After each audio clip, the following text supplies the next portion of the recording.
একদিকে আর্মি চরিত্রে শাকিবের এবার আসবে সিনেমা, উঠলো চরম বাজ। অপরদিকে শাকিবের জন্য বুবলির কর্মকাণ্ড দেখে চুপ থাকেন অপু বিশ্বাস। কি বলেন শাকিব খান, তিনি কি সেটাও জানালেন। শাকিব খান তার ক্যারিয়ারে তো অনেক চরিত্র অভিনয় করেছে, তবে আর্মির মেজর রোলে কখনো তাকে দেখা যায়নি। সোশ্যাল মিডিয়া জুড়ে একটা বাজ খুব ভাইরাল হচ্ছে, সেটা হলো শাকিব খান এবার বাংলাদেশ আর্মির ক্যারেক্টার প্লে করবে।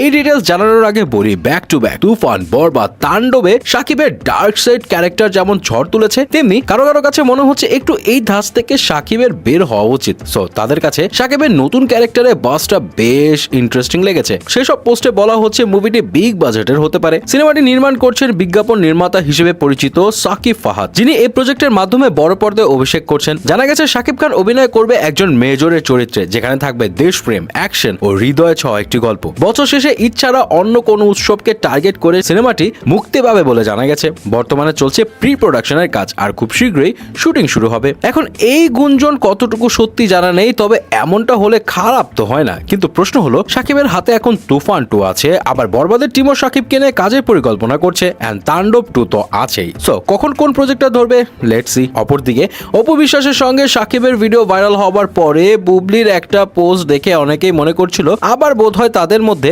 পাল্টাপাল্টি কথার যুদ্ধ শুরু হবে। যাই হোক, এখন একটা গণমাধ্যমে অপুর ইন্টারভিউ টাইটেল লেখা হয় বুবলির স্ট্যাটাস দেখে অপু বিশ্বাসকে যা বলেন শাকিব খান, এন্ড এটা নিয়ে কিছু নিউজও করা হয়, যেখানে বলা হয় শাকিব খান নাকি বুবলির এসব কর্মকাণ্ড দেখে তাকে সান্ত্বনা দেন, অপুকে পরামর্শ দেন এসব নিয়ে না ভাবার জন্য। অপুর ভাষ্য মতে শাকিব খান অপুকে বলেন, তুমি এসব একদমই মাথায় নিও না, তুমি কি সেটা জানো, তোমার অবস্থান তুমি জানো। এন্ড অপু জানায় এই কারণে তিনি চুপ থাকেন, তার প্রতিপক্ষকে জবাব দেওয়ার প্রয়োজন মনে করেন না। তিনি আরো বলেন, সিনেমা নেই, কোনো কাজ নেই, এবার ঈদটা কি ফাঁকা যাবে? না, কোনোভাবেই ফাঁকা যেতে দিবে না। তখন আমার নামটাই তুলবে, আমার পরিবারকেই তুলবে, পরিবারকে আর ব্যক্তিগত জায়গায় রাখছে না। যাই হোক, এটা নিয়ে বুবলি আবার কোনো রিয়াকশন দেয় কিনা সেটাই দেখার বিষয়।